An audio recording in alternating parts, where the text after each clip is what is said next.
एक समय की बात है कि एक राजा बहुत ही सूझवान और विद्वान था। उसके 4 छोटे पुत्र थे। एक बार वह राजा बीमार पड़ गया। उसके उपचार के लिए बड़े बड़े हकीम और वैद्यराज बुलाए गए, परंतु उसे कोई लाभ नहीं हुआ। अब राजा को लगा कि उसका अंतिम समय निकट ही है।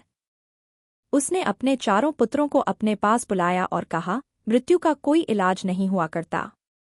यह संसार एक सराय है। अब मेरे बचने का कोई उपाय नजर नहीं आ रहा। मैं तुम्हें जाते जाते यह शिक्षा देना चाहता हूं कि तुम 3 दिशाओं में शिकार खेलने के लिए जाना, परंतु भूल से कभी भी चौथी दिशा में कभी मत जाना। यह कहकर राजा ने दम तोड़ दिया। सारे राज्य में एक शोक की लहर दौड़ गई और हाहाकार मच गया। समय व्यतीत होने पर राजा के 4 पुत्र बड़े हो गए। सबसे बड़ा 20 वर्ष का था। उसने सिंहासन संभाल लिया। उन 4 भाइयों का आपस में बहुत प्यार था। वे जो भी काम करते बड़े भाई की सलाह के साथ करते थे और वे जब भी शिकार खेलने के लिए जाते तो भी साथ ही जाते थे, कभी अकेले नहीं जाते थे। एक दिन 4 भाई शाही पोशाक पहनकर सुंदर घोड़ों पर सवार होकर अपने हाथों में तीरकमान और शस्त्र लेकर शिकार खेलने के लिए गए। वे तीनों दिशाओं में घूमते रहे, परंतु उस दिशा में उन्हें कोई शिकार नहीं मिला। अब खाली हाथ घर वापस जाना उन्हें अच्छा नहीं लगा। इसलिए अब राजकुमारों ने चौथी दिशा, जो शेष रह गई थी, में जाने का फैसला किया। बड़े भाई ने अपने पिताजी की अंतिम समय में प्रदान की गई शिक्षा का स्मरण कराया और चौथी दिशा में जाने से रोका। परंतु जब तीनों भाइयों ने हठ किया तो उसे भी मानना पड़ा। अब 4 राजकुमार चौथी दिशा में शिकार खेलने के लिए चल पड़े। वे जंगल में घूम रहे थे, परंतु उन्हें कोई भी शिकार नजर नहीं आ रहा था। जंगल में उनको एक मढ़ोला महल दिखाई दिया। वे सब भाई सोचने लगे कि हमें इस महल का पता करना चाहिए। उन्होंने सबसे छोटे भाई से कहा कि हम वृक्ष के नीचे बैठते हैं, तुम उस महल का पता करके आओ कि यह किसका है। सबसे छोटा राजकुमार 5 कपड़े, 5 हथियार लेकर घोड़े पर सवार होकर उस मढ़ोले के पास पहुंचा। वे मढ़ोले के चारों तरफ घोड़ा लेकर घूमा, परंतु उसको उस महल का कोई दरवाजा दिखाई नहीं दिया। इतने में वह क्या देखता है कि एक सूखे वृक्ष के नीचे लगभग 80-85 वर्ष की एक बुढ़िया बैठी हुई है और अपनी ही धुन में चरखा कात रही है। उसके पास एक बहुत बड़ी ढोल और डग्गा पड़ा था। राजकुमार घोड़े से उतरकर बुढ़िया के पास गया और पूछने लगा, बुढ़िया माई, इस मढ़ोले महल का दरवाजा किधर है? माई ने नम्रता से उत्तर दिया, बेटा, यह रही ढोल और डग्गा, ढोल पर डग्गा लगा दो, सब पता चल जाएगा। राजकुमार ने घोड़े को वृक्ष से बांधा और डग्गा पकड़कर ढोल पर लगा दिया। डग्गा बजते ही मढ़ोले महल के चारों ओर के दरवाजे खुले हुए दिखाई देने लगे। राजकुमार एक दरवाजे से भीतर गया तो क्या देखता है कि सुंदर हीरों और मोतियों के हार थे। रानी कब मिली? राजकुमार उसे देखते ही मोहित हो गया। रानी उसको देखकर हंसने लगी। रानी ने राजकुमार का आदर किया और अपने पास पलंग पर ही बिठा लिया। रानी को देखकर राजकुमार सब कुछ भूल गया। वह रानी को पूछने लगा, तुम कौन हो? रानी ने बड़ी ही सुंदर और मनमोहक अदा से जवाब दिया, मैं एक राजकुमारी हूँ। मेरा अभी तक विवाह नहीं हुआ है। मैं उस राजकुमार से विवाह करूंगी जो मेरी पहेली का उत्तर देगा। राजकुमार ने कहा, राजकुमारी, मैं एक राजकुमार हूँ। अब तुम मुझे यह बताओ कि तुम्हारी पहेली क्या है। मैं विश्वास दिलाता हूँ कि मैं अपना पूरा प्रयत्न करूंगा जिससे मैं आपकी पहेली का उत्तर दे सकूं। रानी ने कहा, मेरी एक शर्त है, यदि तुमने मेरी पहेली को हल कर दिया तो तुम मुझे विवाह करके ले जाना, परंतु यदि तुमसे मेरी पहेली हल नहीं हुई तो मैं अपनी तलवार से तुम्हारा सिर काट दूंगी। राजकुमार उसके सौंदर्य पर मुग्ध था ही, इसलिए उसने रानी की बात बिना किसी प्रकार की सोच विचार किए मान ली और न ही इस बात के बारे में अपने भाइयों को ही बतलाया। रानी ने पहेली पाई, बताओ, गुल ने मुसबर के साथ क्या किया और मुसबर ने गुल के साथ क्या किया? राजकुमार ने बहुत प्रयत्न किया, परंतु वह इस पहेली का कोई हल न निकाल सका। रानी की पहेली को न सुलझा पाने के कारण और अपनी पराजय को स्वीकार करते हुए राजकुमार ने रानी के आगे घुटने टेक दिए। रानी ने अपनी शर्त के अनुसार म्यान में से तलवार निकालकर राजकुमार का सिर काट दिया। राजकुमार का सिर कटते ही मढ़ोले महल का दरवाजा पहले की तरह ही बंद हो गया। छोटा राजकुमार मारा गया। उसके तीनों भाई उसकी प्रतीक्षा करते रहे। अंत में उसके बड़े भाई ने कहा, मैं पता लगाता हूँ। अतः बड़ा राजकुमार भी घोड़े पर सवार होकर मड़होले महल के चारों ओर घूमने लगा, परंतु मड़होले महल का उसको कोई दरवाजा नहीं मिला। उसने एक तरफ अपने भाई का घोड़ा बंधा हुआ देखा और निकट ही चरखा काटती हुई उस बुढ़िया को देखा। उसने शीघ्रता से उससे पूछा, मेरा राजकुमार भाई अपना घोड़ा बांधकर कहाँ चला गया? उस बुढ़िया ने उत्तर दिया, वह पड़ा है ढोल और वह पड़ा है डग्गा। ढोल पर डग्गा लगा दो, तुम्हें सब कुछ पता चल जाएगा। जब राजकुमार ने ढोल पर डग्गा लगाया तो पहले की तरह मड़होले के दरवाजे अपने आप खुल गए। वह रानी के पास गया। रानी ने फिर से वही पहेली दोहराई। राजकुमार से वह पहेली सुलझाई न गई। इस प्रकार अपनी शर्त के अनुसार रानी ने उसका भी तलवार से सिर काट दिया। जब दूसरा राजकुमार भी न आया तो तीसरा राजकुमार, जो बड़े भाई से छोटा था, अपने भाइयों का पता लगाने के लिए घोड़े पर सवार होकर मड़होले महल की तरफ चल पड़ा। उसने भी बुढ़िया के कहने पर ढोल पर डग्गा मारा। रानी के पास गया, उससे भी रानी की पहेली सुलझाई न गई और रानी ने उसका वध कर दिया। जब तीनों राजकुमारों में से कोई भी वापस नहीं आया तो सबसे बड़ा राजकुमार बड़ा हैरान हो गया और घोड़े पर सवार होकर मड़होले महल की तरफ चल पड़ा। उसने वहां 3 घोड़े बंधे देखे और एक बुढ़िया को चरखा काटते हुए देखा। उसने शीघ्रता से उस माई से पूछा, बुढ़िया माई, इन घोड़ों के सवार मेरे भाई कहाँ हैं? जल्दी बतलाइए। बुढ़िया ने पहले की तरह ढोल पर डग्गा लगाने के लिए कहा।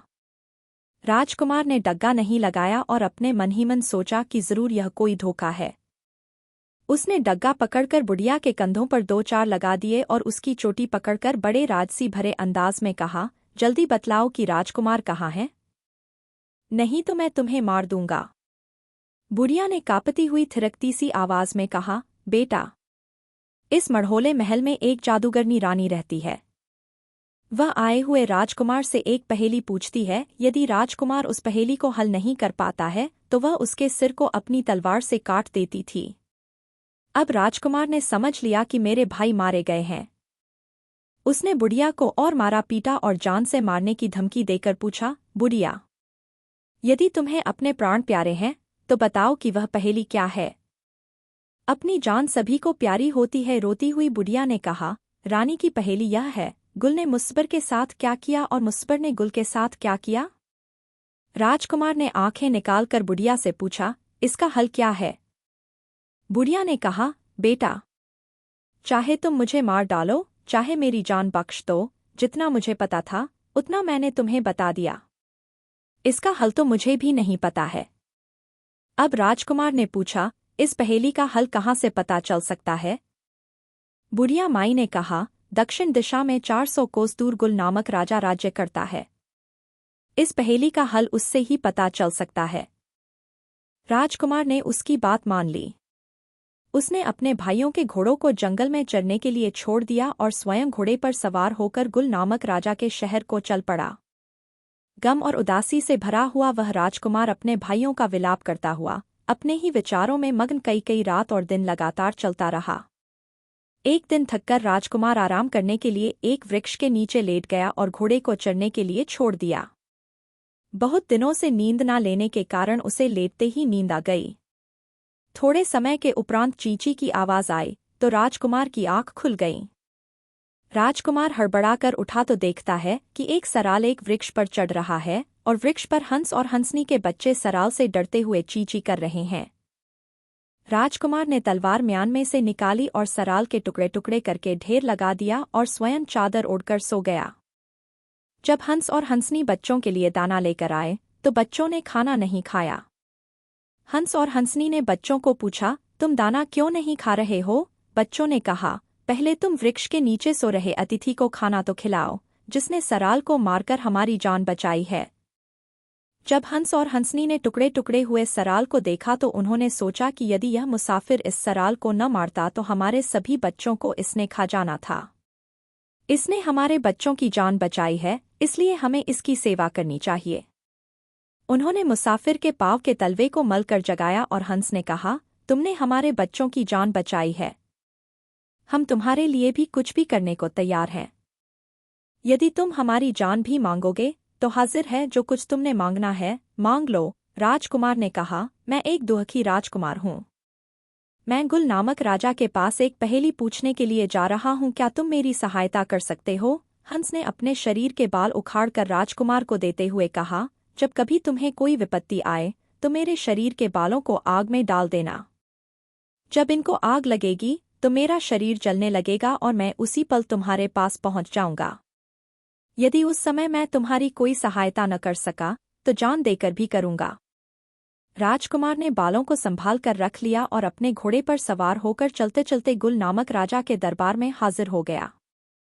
राजकुमार ने राजा के सामने फरियाद की, महाराज, मैं आपके पास अपना राजपाट घरबार छोड़कर एक पहेली पूछने के लिए आया हूँ। राजा ने पूछा, बोलो क्या पहेली है?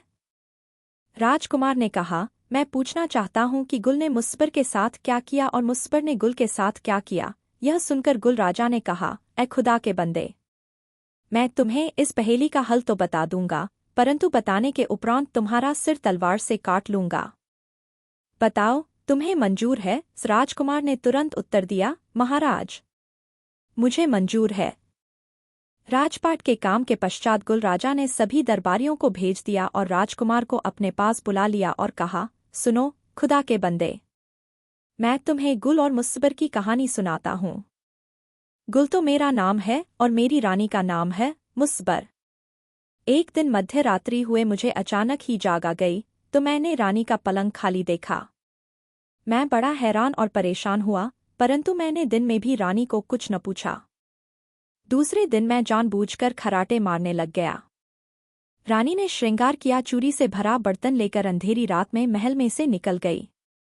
मैं भी तलवार लेकर दबे पांव उसके पीछे पीछे चल पड़ा। लोंगी नामक कुतिया भी मेरे पीछे चल पड़ी। रानी शहर के बाहर एक साधु की कुटिया में चली गई। मैं छुपकर कुटिया के बाहर बैठ गया। रानी के अंदर जाते ही साधु ने उसे भांग घोटने वाली 2-3 मगलियां उसके कंधों पर मारे और रोब से कहा, तुम्हारी ऐसी की तैसी, तुमने इतनी देर क्यों कर दी? इसी पल मेरी कुटिया से बाहर निकल जाओ। रानी ने हाथ जोड़कर कहा, मैं आगे से ऐसी गलती नहीं करूंगी। मुझे यह सुनकर बहुत क्रोध आया और मैंने साधु पर तलवार से वार किया। साधु ने तलवार का वार मोगली के द्वारा रोक दिया और मेरे साथ लड़ने लगा। मैं साधु से शक्तिशाली था। मैंने उसे नीचे गिरा दिया, परंतु रानी मुस्बर ने मेरी टांग खींचकर मुझे धकेल दिया। अब साधु मेरे नीचे से निकलकर मेरी छाती पर चढ़ बैठा। जब वह मुझे मार डालने लगा तो मैंने शोर मचाया। मेरे साथ मेरी लौंगी कुतिया थी। उसने अपनी वफादारी का प्रमाण देते हुए अपने तीखे दांत साधु की टांग पर गढ़ा दिए। मैंने साधु के नीचे से निकलकर दूर पड़ी हुई तलवार पकड़कर साधु का सिर धड़ से अलग कर दिया। स्त्रियों पर तलवार से वार करना वीरों को शोभा नहीं देता, इसलिए मैंने उसी पल रानी को आदेश दिया, हे रानी, मेरे राज्य से बाहर निकल जाओ। मैं इसी वक्त तुम्हें छोड़ रहा हूँ। अपनी बात सुनाते हुए गुल राजा की आंखें लाल हो रही थीं और उसने कहा, मुसाफिर, यह है जो गुल ने मुस्बर के साथ किया और मुस्बर ने गुल के साथ क्या किया, यह मैं तुम्हें फिर सुनाऊंगा। अब तुमने जो खाना पीना है खा पी लो। तुम परदेसी हो, तुम्हारा सिर मैंने काट लेना है। राजकुमार ने कहा, मैंने कुछ नहीं खाना है, परंतु मेरे दिल में एक इच्छा है कि मैं आपके महलों पर चढ़कर नया हुक्का, नई चिलम, नई नड़ी और नई टोपी में कोयलों की आग अच्छी तरह से चिलम भरकर रखी हो और हुक्का भरकर मुझे दिया जाए तो मैं जाते समय 2 घूंट उसके ले लूं। गुल राजा मान गया। उसने आज्ञा देकर नया हुक्का तैयार करवाया और राजकुमार ने महलों पर चढ़कर हुक्का पीना आरंभ कर दिया और अपनी पगड़ी में बांधे हुए हंस के शरीर के बाल टोपी की आग में डाल दिए। दूर बैठे हुए उस हंस के शरीर को सेंक लगा तो वह तेजी से उड़ता हुआ महल में राजकुमार के समक्ष आ गया। उसने राजकुमार को कहा, तुम्हें क्या विपत्ति आ गई है? राजकुमार ने कहा, क्या तुम मुझे यहाँ से ले जा सकते हो तो ले जाओ। हंस ने उसे शीघ्रता से अपनी पीठ पर बिठाया और वहां से उड़कर महल से बहुत दूर जंगल में पहुंच गया। गुल राजा उसका मुंह ताकता ही रह गया।